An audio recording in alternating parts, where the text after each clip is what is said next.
Sudah ya? Assalamualaikum warahmatullahi wabarakatuh. Waalaikumsalam warahmatullahi wabarakatuh. Bismillah walhamdulillah. Wassalatu wassalamu ala Rasulillah Muhammad ibn Abdillah wa ala alihi wa sahbihi wa mawalah. La haula wa la quwata illa billah. Amma ba'dah. Faqad qala Allah Ta'ala fil Qur'anil Karim. A'udzu billahi minasyaitonir rajim. Bismillahirrahmanirrahim. Ya ayyuhalladzina amanu taqullaha haqqa tuqatih wa la tamutunna illa wa antum muslimun. Shadaqallahu maulana azim. Hadirin hadirat yang insyaallah selalu dalam rahmat Allah Subhanahu wa taala. Alhamdulillah wa syukurillah. Pada kesempatan malam hari ini pertemuan kita kedua setelah kita pembukaan taklim, kita kumpul, kita hadir di tempat yang mulia, yang insya Allah orang-orang yang duduk di tempat yang mulia akan dimuliakan oleh Allah Subhanahu wa taala. Salawat dan salam selalu tercurahkan ke haribaan junjungan Nabi besar kita Muhammad sallallahu alaihi wa alihi wasallam. Kelak di akhirat nanti kita tergolong umat yang memperoleh syafaatul husna dari junjungan Nabi besar kita Muhammad sallallahu alaihi wa alihi wasallam. Kita bacakan Ummul Quran, sebuah suratul Fatihah terlebih dahulu. Kita mohon kepada Allah Subhanahu wa taala agar apa yang menjadi niat kita diijabah oleh Allah Subhanahu wa taala. Mudah-mudahan kita yang hadir dikuatkan iman Islam kita, disehatkan jasmani maupun rohani kita, segala aktivitas kita diberkahi oleh Allah Subhanahu wa taala. Yang pada malam hari ini tidak hadir mungkin karena kurang sehat, mudah-mudahan diangkat penyakitnya oleh Allah Subhanahu wa taala. Yang sedang pada sakit, yang pada punya urusan, mudah-mudahan digampangkan urusan oleh Allah Subhanahu wa taala.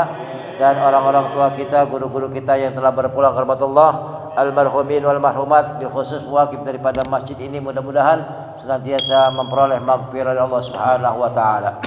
Ala hadhihi niyyah wa likulli niyatin salihah. La hadratin Nabi Rasulullah sallallahu alaihi wasallam. Al-Fatihah bi niyatil mazkur la hadratir Rasul.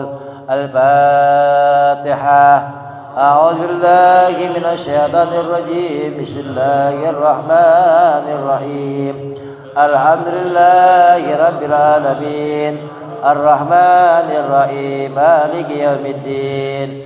Iyyaka na'budu wa iyyaka nasta'in. Ihdinas siratal mustaqim, siratal ladzina an'amta 'alaihim ghairil maghdubi 'alaihim waladdallin. Amin. Bismillahirrahmanirrahim. Qala Syekhuna al-Muallif rahimakumullah wa nafa'ana bihi wa bi ulumihi fid dharin amin. Ikutin ya. Bismillahirrahmanirrahim. Faslun Suwarul Qudwati Tis'un Tasihhu Fi khamsin Qudwatu rajulin Bi rajulin Wa qudwatu mra'atin Bi rajulin Wa qudwatu khunsa Bi rajulin Wa qudwatu mra'atin bi khunsa wa qudwatum ra'atin bi imra'atin wa tabtulu bi arba'in qudwatu rajulin bi imra'atin wa qudwatu rajulin bi khunsa wa qudwatu khunsa bi imra'atin wa qudwatu khunsa bi khunsa. Pada malam hari ini kita akan membahas tentang pasal suwarul qudwah, gambaran si makmum. Ya, gambaran si makmum ini ada 9 kasus. Tis'un. Ini ada 9 kasus, tapi tasihu fi khamsin ini hanya 5 yang sah.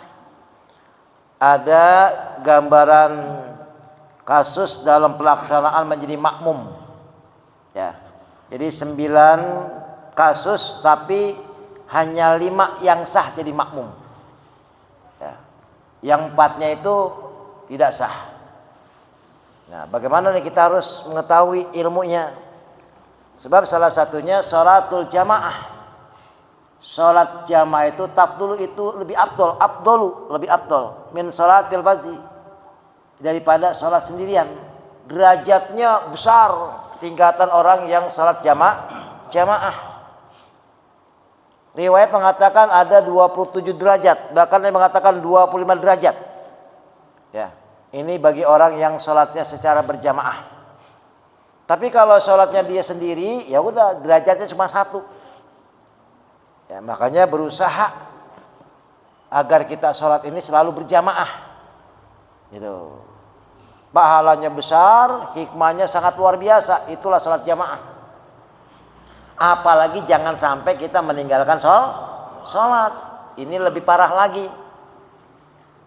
Ya. Nah, di sini gambaran si makmum. Makmum itu adalah orang yang ikut imam dalam pelaksanaan sholat. Yang namanya berjamaah itu ada imam, ada makmum. Kalau nggak ada imam, nggak ada makmum, namanya bukan berjamaah. Ya, jadi paling sedikit berjamaah itu ada imam, ada makmum. Nah, si makmum ini kudu hati-hati nih. Ya, kita yang jadi makmum kudu hati-hati. Harus tahu ilmunya biar kita jadi makmum ini dianggap sah. Bahkan ada makmum yang tidak sah nantinya. Ya, jadi suwarul qudwati tis'un. Ini gambaran si makmum. Ini ada 9 kasus. Tasihu fi khamsi qudwatun. Tasihu fi khamsin. Yang sah ini cuma 5 macam. Ya. Di antaranya qudwatu rajulin bi rajulin. Yang pertama itu lelaki bermakmum kepada laki-laki. Laki bermakmum kepada laki-laki. Nih, ini yang sah nih. Ya. Orang yang berhak jadi imam, ya, ini dilihat. Yang paling afdol jadi imam itu adalah orang yang tua. Tapi dia fasih bacaannya.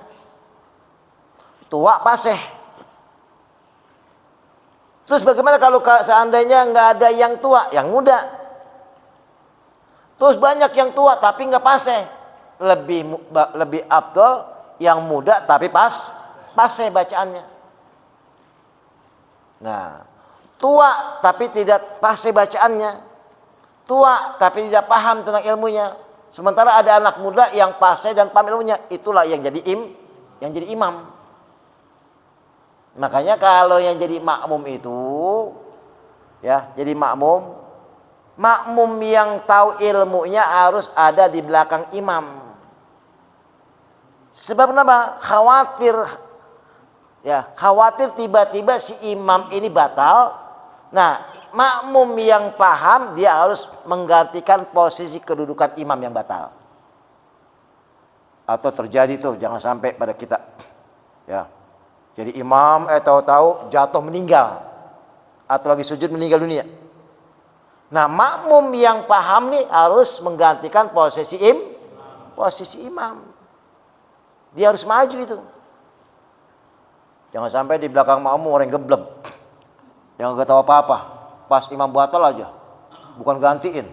Apa katanya? Lah itu imam kemana itu? Iya. Ini namanya makmum kagak bisa apa-apa, nggak tahu apa-apa. Iya. Bukannya malah menggantikan posisi imam, malah justru dia kebingungan. Nah, tinggal kebingungan. Artinya yang namanya berjamaah ini ada tingkatan derajat. Sub yang pertama itu tingkatan para malaikat. Para malaikatul muqarrabin. Jadi kalau kalian pengen dapat derajat tingkatan para malaikat, berusaha kalau jadi makmum di sub yang pertama. Gitu, di sub yang pertama.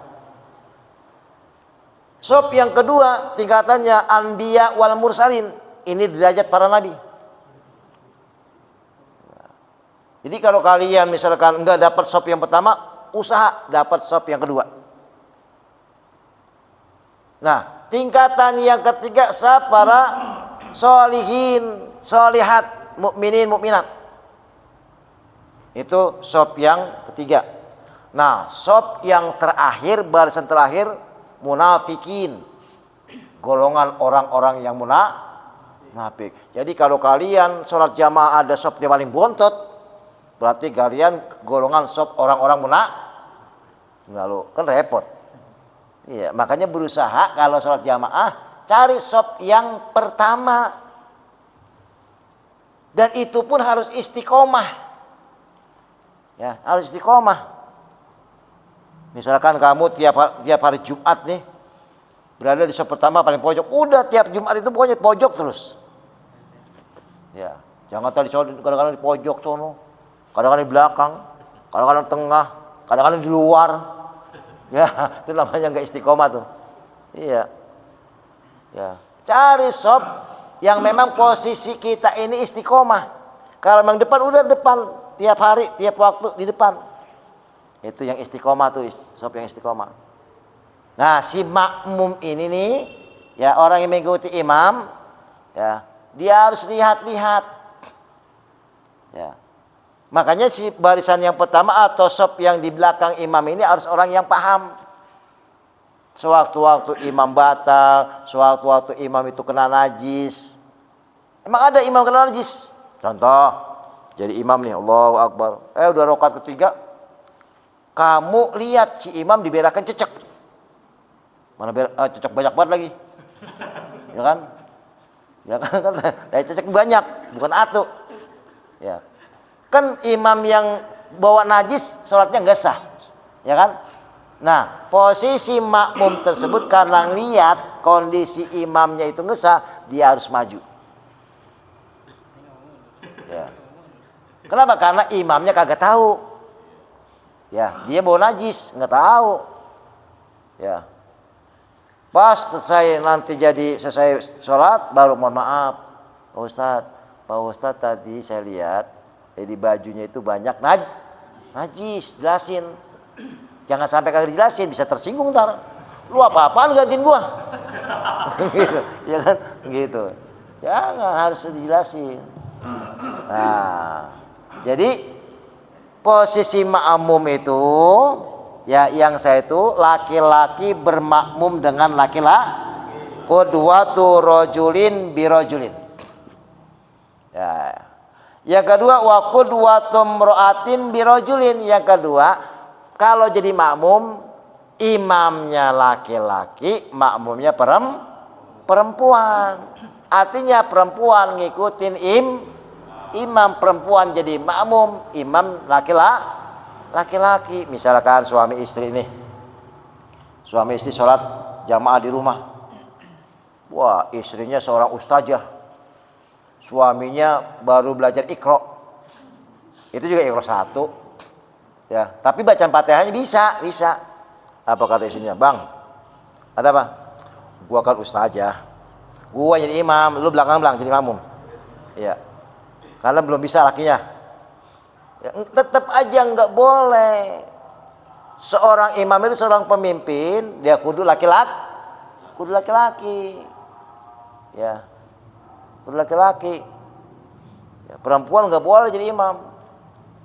Nah, khawatir ini ada semacam draft RUU draft tentang masalah penyamarataan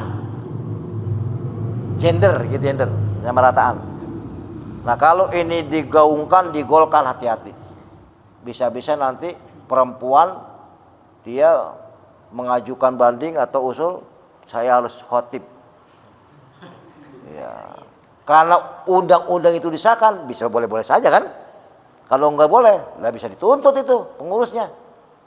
Ya, bisa dituntut. Nah, ini hati-hati nih. Ya. Dulu pernah terjadi di tahun berapa itu? Ya, bahwa perempuan boleh jadi imam, makmumnya laki-laki.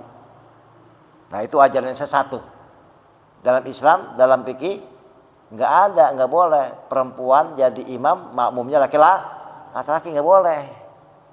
Lah kalau seandainya imamnya perempuan, makmumnya laki-laki, kebetulan imamnya demplon, iya, cakep kan gitu.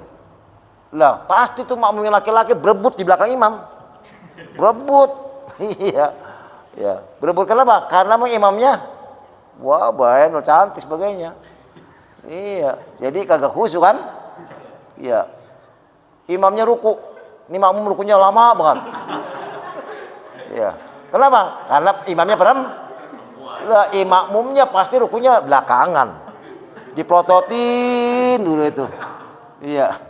Ya kan kagak beres kalau begitu tuh, kagak beres. Iya. Atau misalkan terjadi khotib Jumat, khotibnya perempuan. Cantik, suaranya merdu. Masya Allah. Tuh yang makmumnya laki-laki. Pasti tuh makmum pada geleng-geleng. Iya. Nggak ada tidur, nggak ada. Iya, nggak ada tidur. Iya. Iya, karena khotibnya perempuan. Iya, kalau itu terjadi bisa kagak beres nanti sholatnya. Ya berantakan itu. Iya. Apa pulang-pulang sholat Jumat? Masya Allah, khotibnya sangat luar biasa cantiknya. Iya, malah janda. Iya. Kira khotib yang jelek aja, pada tidur semua. Ya makanya nggak boleh perempuan jadi imam sementara makmumnya laki-laki nggak boleh. Ar-rijalu qawwamuna 'alan nisa. Laki-laki itu pemimpin dari perempuan. Ya baik itu masalah ubudiyah, masalah-masalah lain, tetap laki-laki yang di atas sebagai pemimpin. Ya, apalagi tentang masalah sholat. Ya, jadi qudwatum ra'atin birajulin. Ya. Makmumnya perempuan, imamnya laki-laki. Wa qudwatu khunsa birajulin. Nah, yang ketiga nih, khunsa itu jadi makmum, imamnya laki-laki. Tahu khunsa? Khunsa itu banci beneran. Ada banci beneran, ada banci kalengan. Ya kan? Ada banci beneran, ada banci kalengan. Kalau banci kalengan, ya, di Jalan Raya Jatinegara banyak loh. Ya, Cipinang. Wah, malam wajahnya menyala bersinar. Iya, mulus-mulus. Iya, bersinar putih semua. Ya, pas siangnya kita deketin. Ya Allah, udah kayak tembok rusak. Ya, ini. Ya. Jadi yang namanya khunsa itu bener ada tuh khunsa, banci, tapi banci asli. Sejak dia lahir tuh manusia, tuh orang punya dua alat. Ya, ada dompet, ada pukulan bedug. Dua kan? Ya, ada dompet, ada pukulan bedug. Iya. Dan itu nggak mustahil. Iya, nggak mustahil. Nah kalau seandainya pukulan bedugnya kecil, dompetnya besar, berarti dia lebih menonjol kepada perempuan. Nah kalau misalkan dompetnya kecil, pukulan bedugnya gede, ya berarti dia menonjol kepada laki-laki, kan gitu. Tapi dilihat dari karakternya. Ini karakternya laki-laki perempuan nih. Kan ada yang laki-laki tapi karakternya kayak perempuan. Ya, itu artis tuh ada cakep banget. Yang nggak tahu laki-laki. Ya, siapa namanya? Cinta Luna. Iya. Wajahnya kayak perempuan, percis kayak perempuan, bodinya kayak perempuan, nggak taunya punya pukulan bedug. Iya. Pukulan bedug. Iya. Iya. Gitu. Dan nggak boleh. Allah sudah menciptakan kita, nggak boleh dirusak. Ini kadang-kadang ya Allah udah laki-laki pengen jadi perempuan. Ya, udah jadi laki-laki pengen jadi perempuan. Ya, ada nggak yang perempuan pengen jadi laki-laki? Ada ya, ada. Iya, udah laki-laki, udah perempuan pengen jadi laki-laki, pakai dioperasi segala. Ya. Nah, nauzubillah, haram itu hukumnya, haram. Ya, haram hukumnya. Nah, nanti ketika dia meninggal dunia bisa repot ini. Ya, bisa repot. Maka ketika dia meninggal dunia, dia harus dikembalikan kepada hukum asal. Asalnya laki-laki, laki-laki. Pernah tuh ada cerita yang nyata ketika dia bencong banci nih, ya. Pada waktu dia sakaratul maut dia berwasiat sama keluarganya. Tolong nanti kalau saya meninggal dunia diurus sebagai jenazah laki-laki. Padahal pada waktu masa hidupnya gayanya perempuan. Kehidupan perempuan. Tapi ketika mau sakaratul maut, dia berpesan, tolong nanti urusin saya, ya, ibarat sebagai seorang laki-laki. Ya, itu seorang laki-laki. Ya, akhirnya diurus tuh. Nah, lah bagaimana kalau seandainya sudah diciptakan jadi laki-laki, terus dioperasi sebagainya, ingin mencari sensasi sebagai kekayaan sebagainya?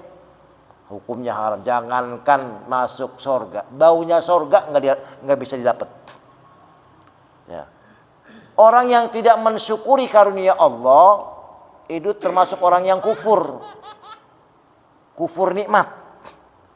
Bahkan dalam kehidupan kita ini hati-hati, ada kufur nikmat, bahkan bisa terjadi dengan ucapan perbuatan kita bisa menjadi murtad. Kan kalau murtad itu pindah agama ya. Murtad itu pindah agama. Sementara murtad itu ada 3 macam.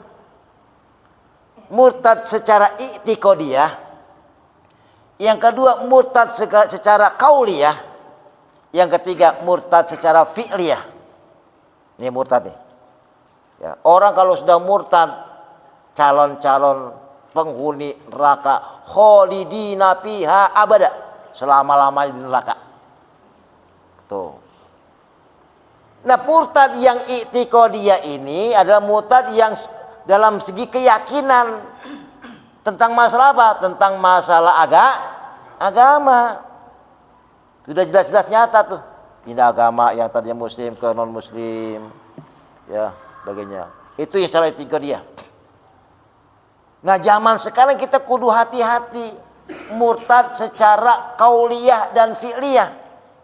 Kalau secara kauliyah, apalagi sekarang zamannya zaman medsos, zaman IT sebagainya, hati-hati.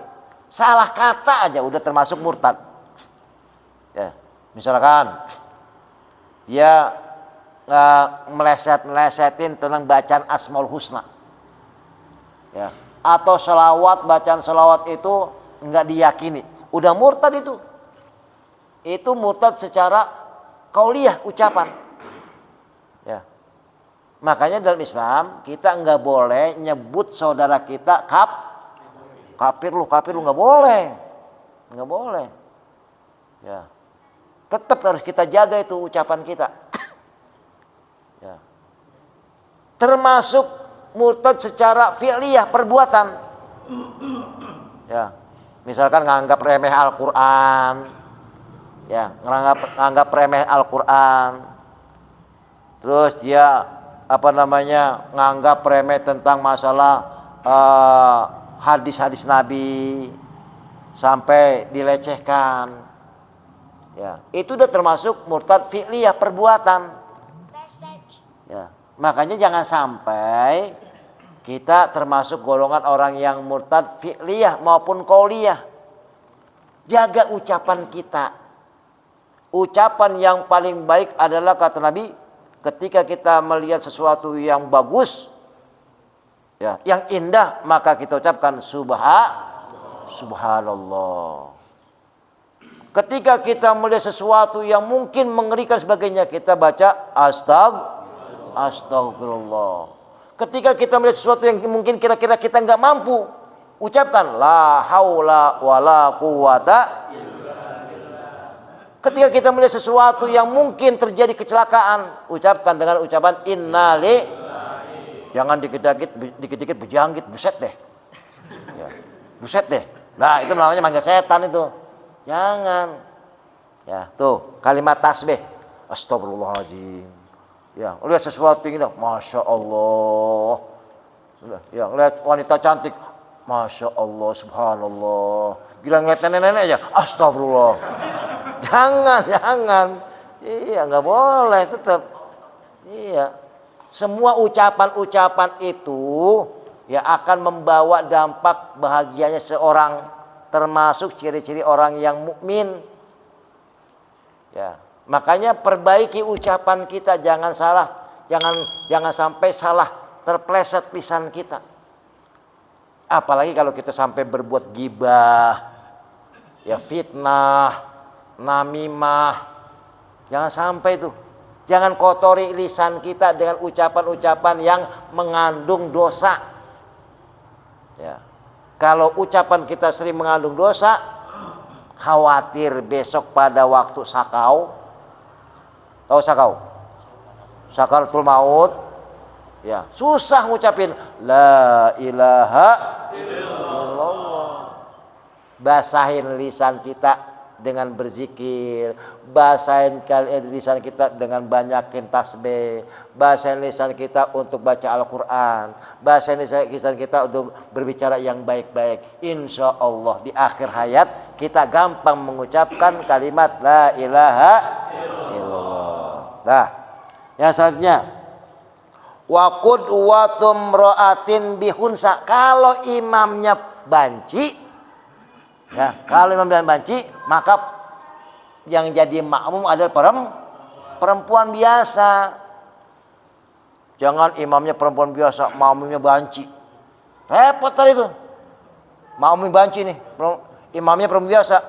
Giran imamnya salah, ngomong aja. Apa kata si makmum? Imam kamu salah. Begitu lagi kan, iya kan? Nggak boleh. Makanya kalau ada banci dengan wanita biasa, maka yang paling pantas imam itu banci, makmumnya perempuan biasa.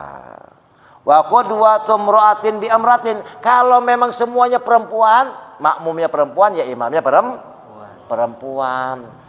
Nah, itu diantara ya, pelaksanaan makmum yang sah. Bagaimana makmum yang tidak sah? Insya Allah di pertemuan yang akan datang kita akan bahas kembali. Al-Fatihah.